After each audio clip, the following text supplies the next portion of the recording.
Good afternoon, everyone, and thank you for joining us on our call today. My name is Nicole Van Wert-Quincy from Transcat, and I will be your moderator this afternoon.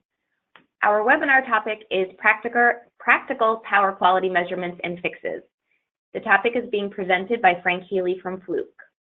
Frank has been the Power Quality Product Marketing Manager at Fluke since 2006 and has been in the industry for well over 3 decades.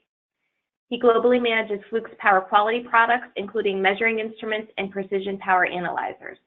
Frank's lengthy career has allowed him to witness the progression of the industry, and he has long worked at raising awareness and understanding of power quality. We expect today's presentation to last roughly 30 or 40 minutes, and then we'll answer any questions that have been submitted. During any time during the presentation, you can send questions through the question box to the right in your webinar controls, and we will wait till the end of the presentation to answer those. I also want to mention that the webinar is being recorded. You will each receive a follow-up email with a link to the recorded webinar and the slides of today's presentation. At this time, I'm going to turn the presentation over to Frank.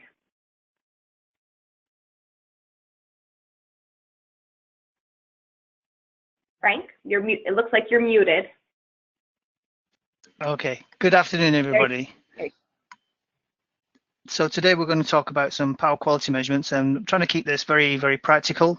I won't go into the technical details behind the issues, but what I'll do is hopefully guide you through some ways of discovering what problems might exist and how to find them. So with that in mind, let's just go to the first part. So we've got a short agenda. So we'll consider the first clue is that there is a problem, then how you approach the problem, and then which measurements that you to make, and how you can use measurement equipment to discover what might be going on. And then once you have some measurements, how you analyze that data. And then the last piece, which is often the very difficult part, which is actually fixing the problem. Obviously, I won't have global solutions here for every problem, but we'll give some examples. So the first clue is that there's a problem. Now this depends upon what kind of problem that you're looking at. Are you looking at the energy cost, or are you really worried about power quality? So, you know, one thing that we find with our users is that they come to us and they're interested in purchasing equipment because they have unexpectedly high energy bills. And this is something that can occasionally happen where the utility bill increases out of line with the operation of the facility. And also, you know, whether the energy prices have increased and what's really going on. Then the second piece that we very often come across is when you have equipment tripping, and this is when circuit breakers randomly trip just within the middle of a process, or within the middle of the day, or under circumstances that you're not quite sure why they are. The other one is overheating equipment. This can be very simply monitored by, you know, seeing that equipment's heating because it's discoloring or something like that. That's probably one of the clues to a power quality issue. And then lastly, in this small set of symptoms, the premature equipment failures. This is when you maybe have a motor that you put in place and you're having to replace it much more often than you would expected for the process that you're running. And sometimes this can be down to some of those power quality issues. So these are just 4 of the encountered issues. These are ones that we come across very often, and they're symptoms that there is an underlying power quality issue there. So whenever I go out to do a survey for power quality, the first thing that I do is that I use my own senses. I don't immediately go to my equipment. I would first of all do a basic survey, which needs you to use your eyes, ears, and sense of smell, and ask questions. Questions are they're a really big deal, and questions are for the users of the power system. You know, people who may be involved, who are working in the facility, and they're the ones who they know how things should work.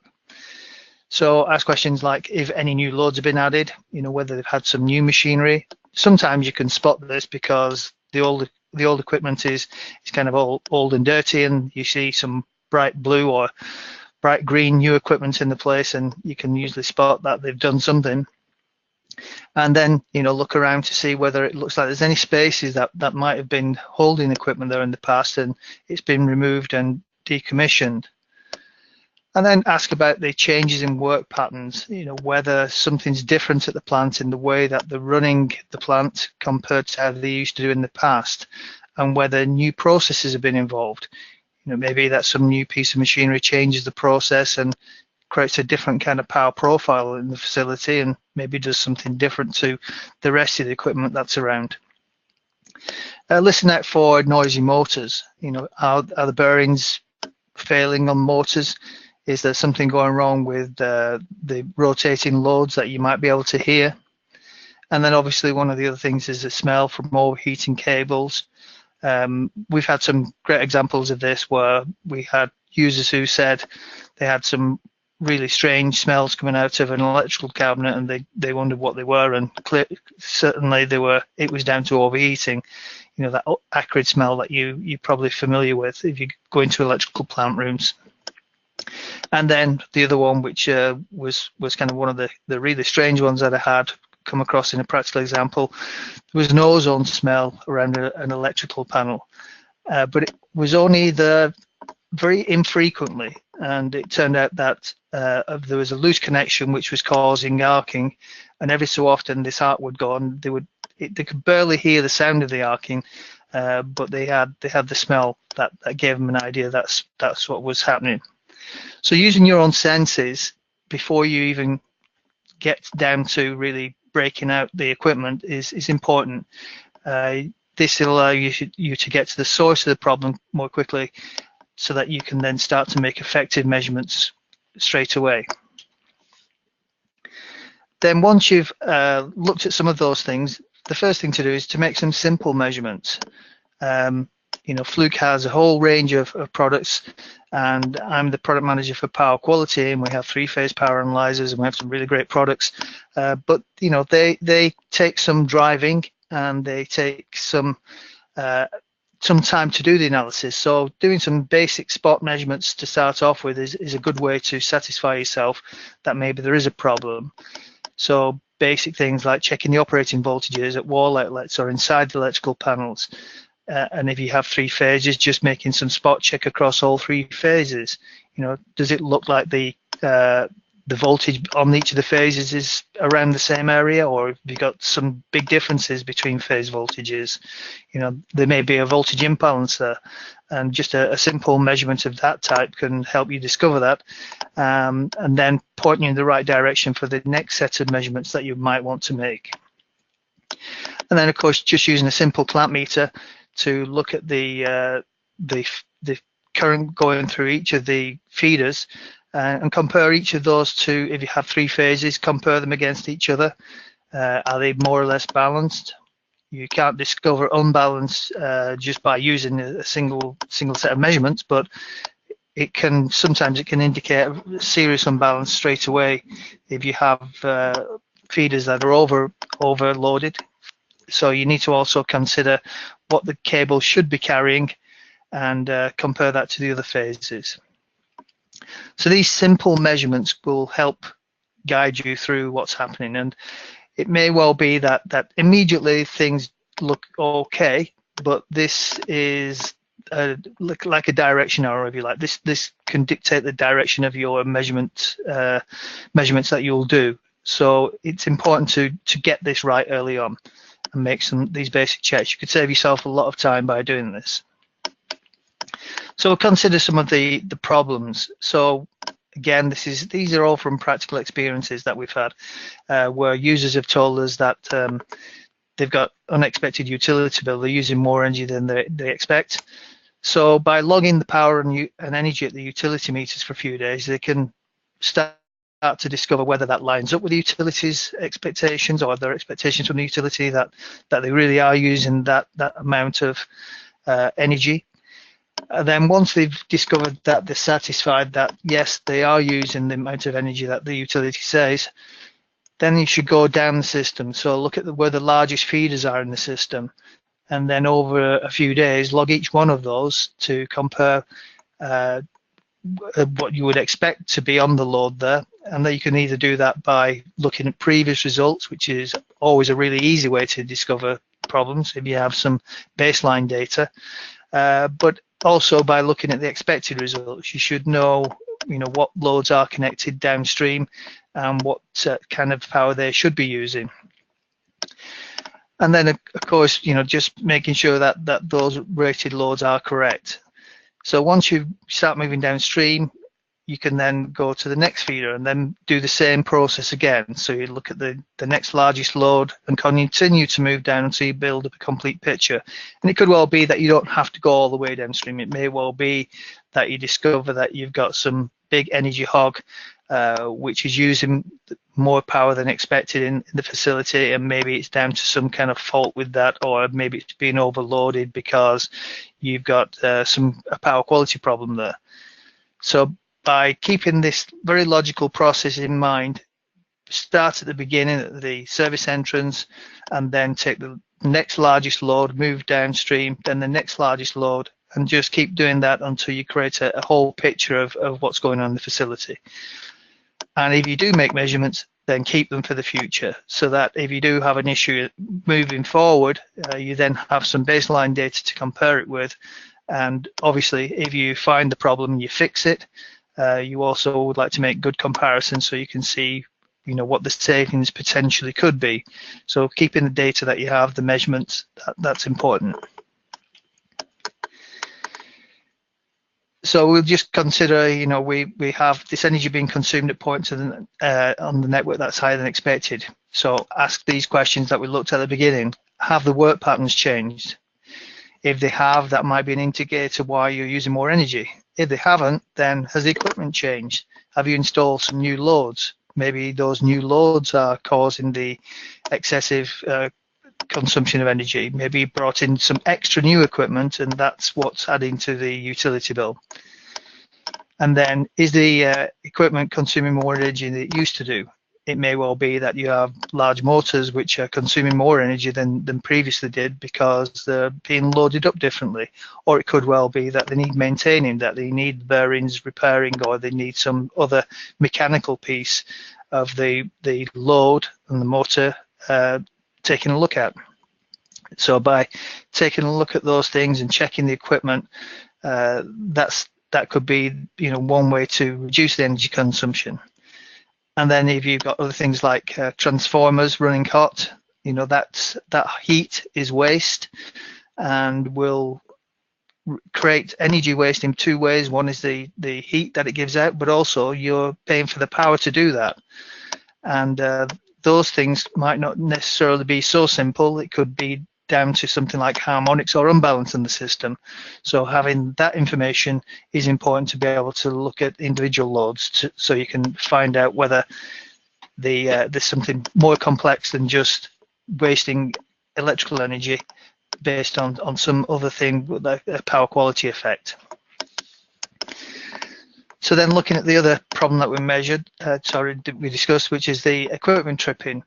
So using the device that measures and logs continuously is important. So you don't want any gaps between the measurements. So your instrument is always measuring and from cycle to cycle. So that means that you need something which will measure dips and swells.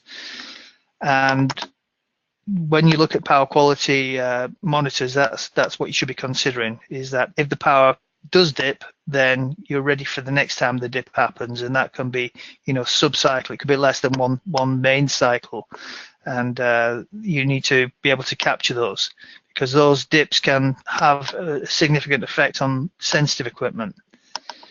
You need to consider some nominal limits around that, and we typically recommend around plus minus 10% of the expected voltage. So depending upon what your voltage is at that point on the network, plus or minus 10% will give you what we would consider to be a dip or a swell. If you have very sensitive loads like medical equipment, computing, or you're in a data center, it may well be that you want to tighten that up and maybe go to plus minus 5%. That's entirely kind of down to the location that you're making the measurement. The other thing, of course, is that we should consider both voltage and current at the same time, so that we can see whether there's a correlation between the voltage and current when you're getting these dips. You know, is it that when you start to draw high current, the voltage drops, and so that it might be a load switching problem that could be happening. And sometimes dips can still occur when the current's within the accepted levels, and there's good reasons why that might happen too. So there's other sources for causing dips. There isn't just one simple cause like load switching. There can be other things that might cause the problem.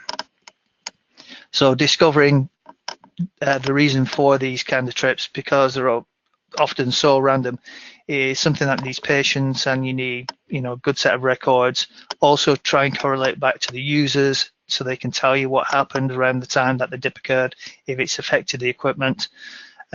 Sometimes you will see dips where logged and nothing has happened and it hasn't really caused a problem, and that can be because the dips are short, or that your equipment is robust enough to withstand those short dips. So then we consider what happens when we're looking at events, equipment tripping. And this can be down to other sources, that can be loads on other circuits. So it may well be that the circuit that you're on it seems okay, but large motors on nearby circuits can cause unexpected dips, and it may be the current which is flowing on those big loads that can be the problem.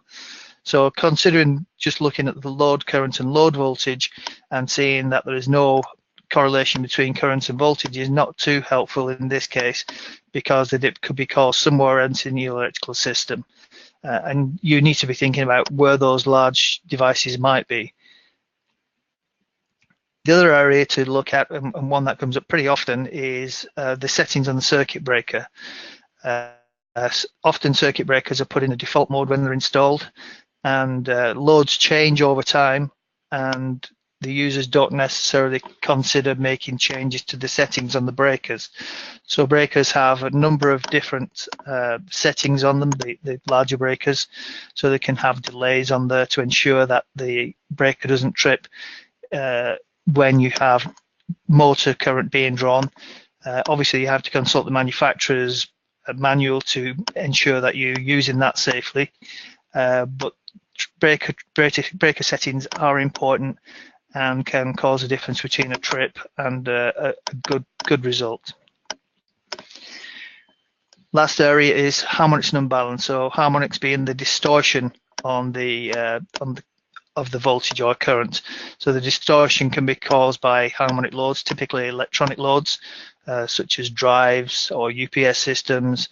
They can cause that voltage distortion because of the way they operate. Also, they can be affected by three-phase unbalance. So if you have unbalanced voltages, that may cause problems with breakers, because they're not really designed to see that large unbalance between phases. And often there are settings in the breaker which will allow a setting of what the imbalance might be allowable.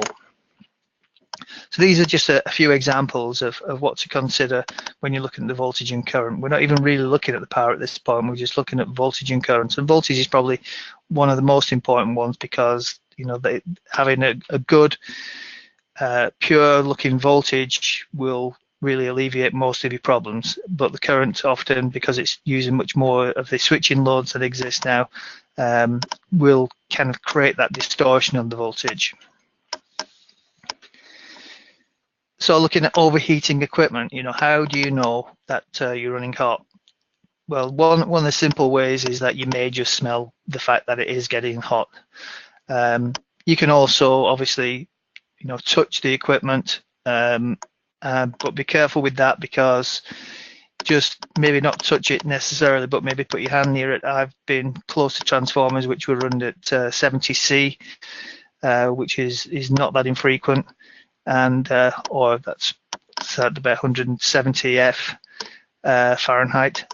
So having you know, touching that can be dangerous. So you probably need to consider, if it's that hot, then get a piece of equipment which will make the measurement for you. So a simple thermometer, which could be an IR thermometer, or it could be a digital thermometer with a probe. And if you have the equipment, take a thermal image, find out exactly what the temperature profile across the equipment does look like and get a picture of that. So where would you look and check for those kinds of overheating equipment? Well, the key ones are going to be the motors, transformers, circuit breakers, bus bars, and other large conductors. If those items are getting hot, then that's an indicator that there is, a number of potential issues. One could be simple overloading. It could be poorly installed equipment. May well be that the electrical connections are loose, and you've got a high resistance bond between the conductors of the motor and the cable that you've got in there. Or it could be that you've got some other effect, maybe the motor is overloaded, or maybe the transformer is overloaded. Or it could well be that you have some other things on the bus bars, for example, maybe things have corroded. These are all things to look at. Look at each one and make some measurements if you can do, so that you can then correlate, the problems that you're experiencing, and then make some power quality measurements. That's the next thing, which is, the cause of overheating often can be simple things like loose connections, but it can also be the harmonics and unbalance, because equipment is designed to operate at 60 hertz. When you have harmonics, you might have frequencies, which are multiples of that 60 hertz. So it could be anything up to, large harmonics, and that becomes an energy waste, and that doesn't really deliver effective work, but it does heat up your electrical system. And then, of course, one reminder, check the ambient temperature. It may well be that where you've located the motor or transformer is not really suitable for the temperature of the location. It may well be that you're in a switching room which is down in the basement and next to lots of other hot equipment, and maybe rising above the temperature it should be doing, and then it will become more inefficient as you operate it.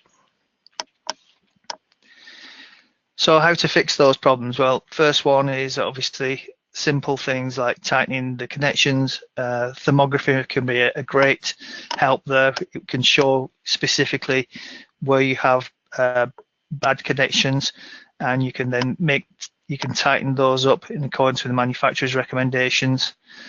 And then once you've done those things, compare the current draw, before and after, and also look at the temperature, and make sure that the conductors are right size, that they're built for the job that they're doing, and that the job that they're doing is what they were originally designed for. Sometimes we find that equipment setups have been changed over time, and equipment becomes added and overloaded, and equipment changes, and suddenly you're drawing more current than you would expect to have done when you first installed the conductors.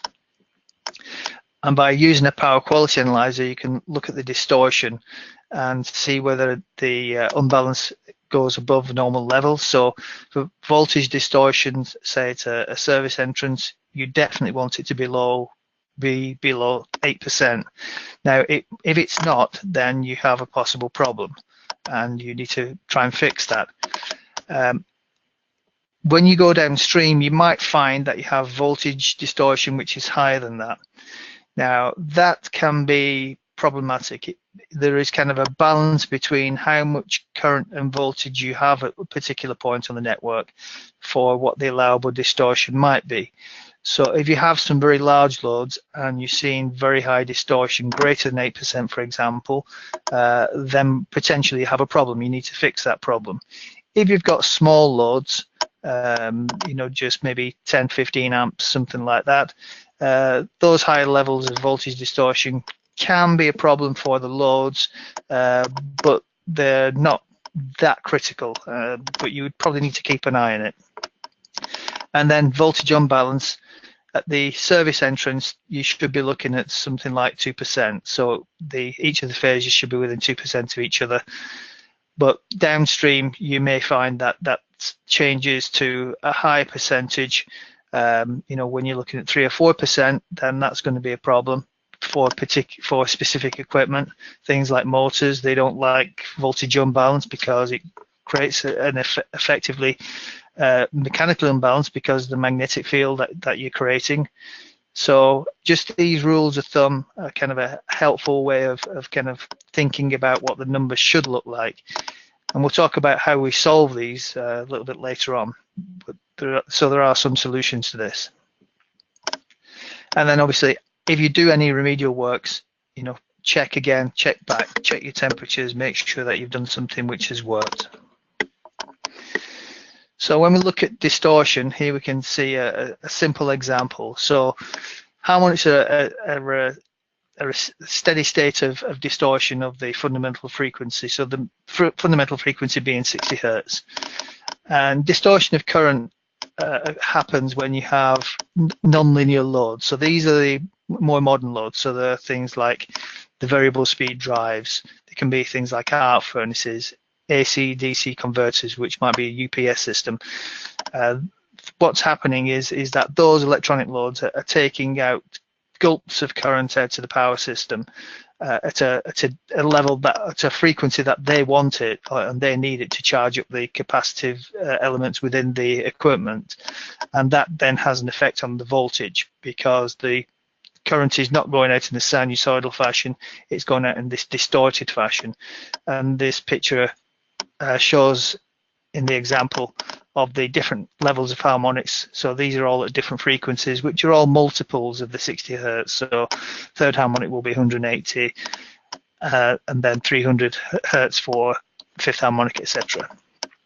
So that's why you get the distortion, and it's caused by the way the current is drawn. So the way that the current's drawn then has an effect directly on the voltage. And it's really the voltage that you want to be the pure sine wave. You're not really caring about the current too much. That's just unless, of course, it affects the voltage. If you have a good quality supply, you can have very distorted current taken and the voltage will be okay. When I say a good quality voltage supply, that will be something that's got a low impedance, so it's relatively close to the transformer and can cope with the distorted current. Or it could be that you have a relatively lightly loaded transformer and then it will cope easily as well. Now those harmonics can in turn cause overheating and sometimes severe vibration in equipment. So we had an example where we had a laboratory, and the user in the laboratory had a large piece of equipment and they kept complaining of the noise that they kept hearing in the ceiling. And it turned out that the load that they were using, which was an electronic load, was causing harmonics which were then resonating. So they were doubling up. So there were multiple harmonics which were then adding to each other, and every so often they make some really bad noises up in the ceiling where the conductors were, and caused by vibration. So looking at unbalance, so we have two terminologies here. We have voltage unbalance and we have imbalanced currents. So there's just a slight variation. They're essentially the same thing. There are a difference between each of the phases. So imbalanced currents can often arise when you have many single phase loads. So if you have single phase loads which are not distributed evenly on the system, then that can cause the voltage to be lower on one phase than is on another. If you start to see current imbalance on the system, which is around 10%, that can then start to create some of the problems that we've talked about. So overheating motors, reduced motor efficiency because of the overheating, bearings failures because of the effects of the motor running not perfectly in a balanced way. And obviously that can then increase the required maintenance. And one of the big deals, of course, is that you're wasting energy because that heat and everything else and is not delivering useful work, but it's costing you money. And the other area that we see is increased current in the neutral conductors. So more harmonics, the more current flows back through the neutral. So restoring the balance system can be pretty difficult work. But if you design and operate your electrical system in a disciplined way to start off with, you can avoid a lot of these things. So try and make sure that your single phase loads are distributed properly across your 3 phases, and you have a plan about how you do that, and you have some good guidelines for installation of single phase electrical loads. And then obviously keep an eye on what's being drawn on each of the phases from time to time to make sure that you are keeping balanced. So it requires a level of discipline, but by thinking about it beforehand, you can make sure that unbalance caused by that kind of single phase loading effect is not caused. If you do have the problem, then you need to identify which are the offending loads. That can get expensive and it can get messy, because if you have to change over the wiring to individual loads, it can involve quite a lot of work. It might need to run extra feeds. It might be just difficult logistically to arrange that. So next we'll look at the premature equipment failures. So often electrical equipment should really run efficiently for years and years and years. If it's run within the limits of its specification and you supply reasonably good voltage to it, then there's no reason why you should get failures. There will be some, obviously wear or rotating loads like motors, but you can minimize that wear by maintaining the motors correctly. So, we need to look at the reasons why this might happen. It can be something as simple as the equipment is not very good. You've paid a low price and you've got the low quality consequently, and that might be just one of the simple issues that you're not paying enough, and then you will get failures. But also you should be looking at, have you got a case of misuse? The wrong voltage is being applied, or it's really not designed for the application it's operating in. And then of course, is it being caused by poor power quality? That is, are you seeing lots of dips and swells? Have you got unbalance? Is the equipment overheating? All of those things will affect the equipment over time. If they're designed to run to designated temperature and you're running 10-20 degrees above that, then that's going to shorten the life of the equipment for sure. So by eliminating these things, we can make sure that the equipment doesn't fail prematurely, which obviously will save you money, it will save you hassle.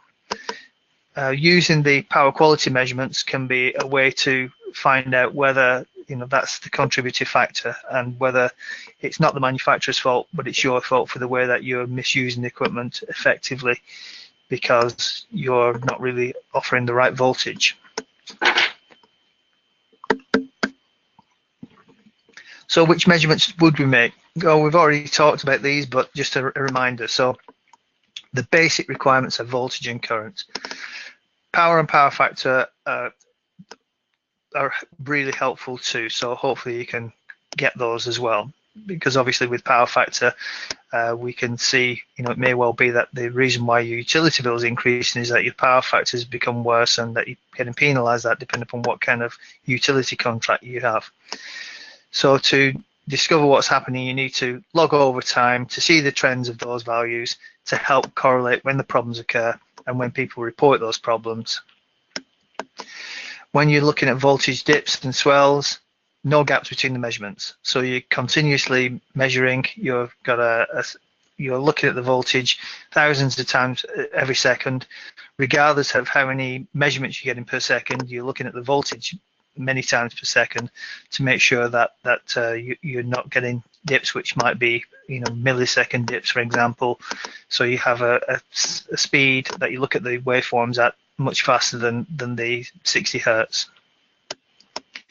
We need to consider harmonic distortion, what that looks like, and we usually represent it on this bar graph so we can see the harmonic distortion.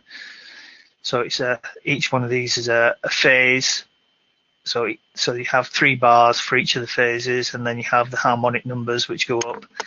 And just looking at those on a chart like this will give you a quick idea as what's happening at any one time. But you need to do that over time, because it may well be that other loads kick in and they caused further distortion. And then we should hopefully be measuring unbalance. So that would be both voltage and current. Knowing both is helpful because then you can find out why the imbalance is happening on the voltage side, because it's the voltage one that makes most is the most effective thing to correct. So by using those basic measurements, you can look at basic power quality problems. There are many other power quality measurements you can make, but I decided that we keep this fairly straightforward and we'd look at these to start with. These are the ones that our most popular equipment will measure. So some simple reminders here about setting up measurement equipment, and I can just have to cannot more strongly say that just observing these basic rules for connection will save you an awful lot of time and money.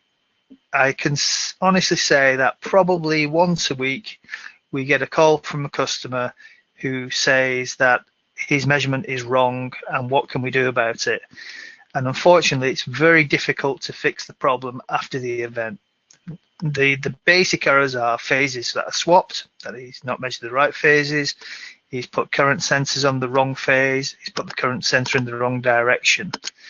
So when you're connecting, ensure that the phase sequence is selected correctly. So that's A to B, B to B, C to C, and you've got your neutral. So you start off with your voltage. Then when you're connecting the current device, same principle, just A to A, B to B, and C to C. Make sure that you put the current sensors in the right direction. The arrow should be pointing to the load. So you find a little arrow on the current sensors, and that's the way that it should be pointing, is towards the load. And then check those before you start making any logging session. So you can make some readings, sure, but take a look at those readings and find out what's going on. And you see in this example, we give an indicator here to the user. So in this case, we can see that on phase B, the current is actually looks incorrect because the sensor is pointing in the wrong direction. Now with this product, we make this check automatically and we give the user notice to indicate that there is a problem. And the other nice thing that we have is that we can auto-correct this, so you just press the auto-correct button and it will fix this, and then he knows that he can make a good set of readings without having to go to the sensor and turn it around. Just by clicking on that button, the instrument itself accommodates the fact that he's connected it the wrong way around. Then the other things that we need to make sure happen is that, and again, this is something that comes up probably once every couple of weeks, is make sure that the right operating voltage in the equipment is selected. This is really important when you're looking at voltage dips and swells. So if you're looking at those kind of events, because if you don't select the right voltage in the first place, then the equipment doesn't know what the voltage should be. So it may consider everything. It may consider everything dips, or it may consider everything swells. It depends if you've got that right. Also, you should make sure that you have the right range for the current measurement, so that you're not over range or under range, that you're right in the middle, and ideally have an automatic ranging instrument. Then, of course, making sure that you're selected the right type of circuit that you're making the measurements on, because all the calculations that you make will be based on that. So make sure that if you have a delta, that you've connected that delta up correctly, or you have a Y, that you've selected the right circuit type in the instrument, because obviously the readings will be way out otherwise. And then check the settings are correct, check again, look at the readings, and make sure that the power looks positive and that the power factor looks correct. Just making those sets of checks can save you a lot of heartache and save you a significant amount of money as well. I know, we've had users who've had to do multiple studies because they didn't really understand what they were doing, and they've had to go back and maybe do weeks of extra logging. So next we'll look at how to analyze data. So the way that we look at data, you can look at it on the instrument, but you can also have software which will download the data. So if you have trends on the instrument or summaries on the instrument, that's a great way to make some basic checks so that you know that you've got good measurements before you leave the site and before you disconnect, and that you've got something useful. If you don't think that you've found anything useful, then continue measuring if you possibly can do until you do get some of the things that you expected to get when you've had the complaint. But then, downloading the data to PC at the same time is also helpful. So if you can get the data off the instrument whilst it's still logging, you can then make a quick appraisal using the application software that's typically provided with an instrument, and see that as a set of trends of graphical representations or tables. If you've got dips and swells, then that should include dates and times so that you can then find out from users whether they have problems when that was. And then, of course, you usually have to share data with others to develop an action plan to fix the problem. So creating reports is important so that you can show others what's happened. And obviously you can keep a record of that as well. So even if you are the one to create the fix, it's a good idea to keep that on record so that if it does happen again, then you have a report which will indicate what you did before to make sure that you can get to the problem quickly again. And that can be those PDF documents or paper or spreadsheets. There's a whole range of opportunities there for reporting. And that part of the process is really the key to getting to the root cause of the problem. By having reports, for example, you can get other people's opinions and you can confirm the situation. You can show where things are going wrong with kind of some data which will be helpful in kind of explaining what's going wrong. And a typical report will look something like this. So this one is on the right here is a power quality health report. In this case, we have a red bar here. So we've collected a whole week's worth of measurements, and we discovered that there is a problem with the voltage on phase A, and we're getting too high a voltage, and it indicates there's a very simple red bar. That's where we need to drill into the problem. And then on the left, we see a different kind of graph. Here we have a compliance graph where we have an allowable level, and then we have a red zone. And if we see things in the red zone, then we have measurements which are outside the allowable level. So building these pictures into a report is a really powerful way to explain, and sometimes you have to explain this to people who aren't necessarily electrically qualified, but would understand the graph and they'd understand the red bar. So how do you go about fixing the problems? Well, when you're looking at dips and swells, make sure that you've sized the conductors feeding the voltage within limits. So, for example, if the conductor is undersized, it may well be that your voltage is low in the first place before the current that you're drawing. Make sure that your circuit breakers are set up correctly, that the current level is correct, and delay settings, etc., are all right. Then you can also look at, if you're getting dips and you've done all the first two things correctly in the first place, it may well be that you have to install mitigation equipment, which can be something like a constant voltage transformer, dip compensation, or a UPS. And if you have sensitive loads, then maybe you have to consider installing a separate feed for those loads. And the other thing, of course, is make sure that you have good grounding practices, and if you do put in additional feeds for sensitive loads, that they have their own separate ground. So when we look at harmonics, first of all, obviously you have to know what the overall level of distortion is, and we have this description: total harmonic distortion. That's all of the distortion, which is a useful number to have. And then obviously you need to break that out for all of the harmonics, and having listed tables of the harmonics can be useful. So if you know what the harmonic distortion looks like and you need to fix that, what do you do?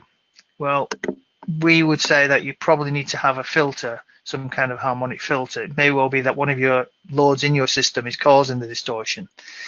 Now, installing a filter is not necessarily a simple task, but having data about the harmonic distortion that's present is really the first step in finding the right filter.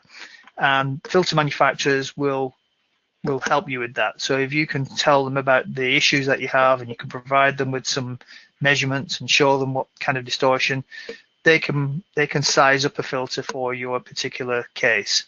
And there's two branches there that you can go down. You can either go to an individual load and compensate there, or you can compensate on the whole of the system. Depends which is the best approach. You'll have to decide that.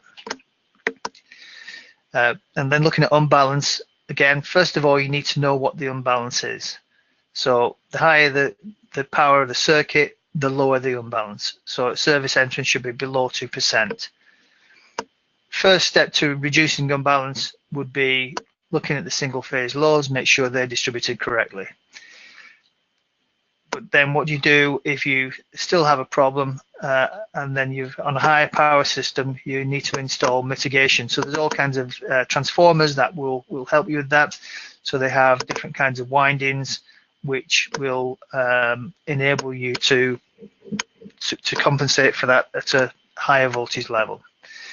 Sometimes unbalance can be down to the operation of other equipment in your facility as well. So it can be switching loads or electronic switching loads, or it can be different types of motors can also cause unbalance. So there is a range of possibilities for unbalance, and they are one of the more difficult. It is one of the most difficult things to compensate, but there are solutions out there, and making sure that the imbalance is low can reduce damage to motors and reduce overheating. So in summary, a methodical approach is required. Consider each step along the way. If you're not sure, go back, check again. Listen to the operators, the people who are reporting the problem. They can obviously give you good tips about when things happen and when they go wrong. Try and find any historical data you can do. And obviously look at your schematics for your facility as well. Make sure that you're really looking at the right thing. And if you haven't got any data, then keep your data this time so that you've got something to work with next time. And then go back and check and double check along the way. So make sure that you're always looping around, making sure that you've checked everything. And best practice would suggest that you should measure power quality as often as possible. So even if you don't have a problem, put that instrument in a cupboard and have it connected somewhere so that it's collecting information for you that might be helpful later. So that's kind of it. I'll hand over now to Nicole.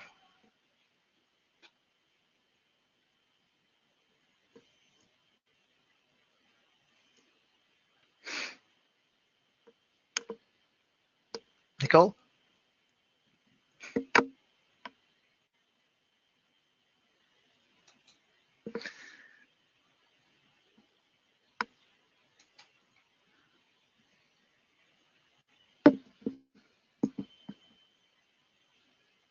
Hello, Nicole.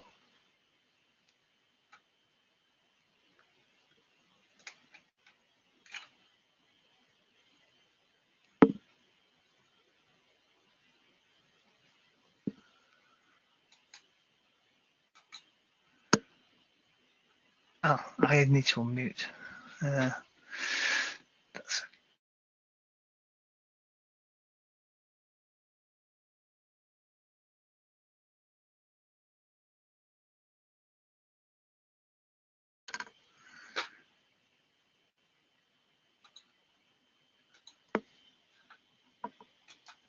Okay, hand it back control now, Nicole.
Can you hear me, Nicole?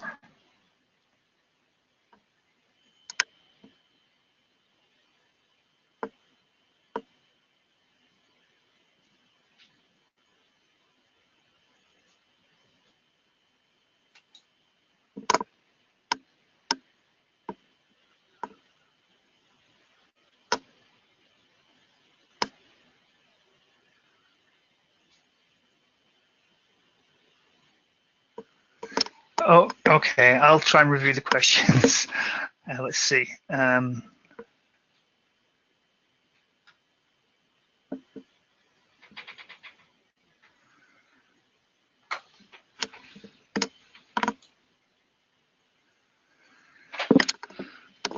Yeah, I can't see the questions, so it's a bit difficult for me to do that. Let's see.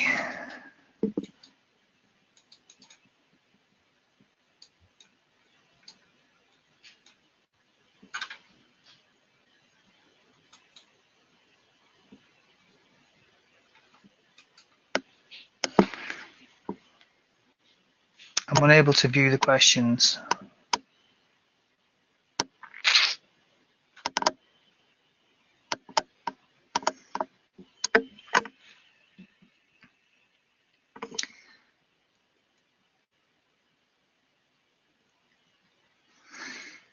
I think what we'll have to do is maybe take a look at the questions and answer those and contact everybody so that they know what questions were asked.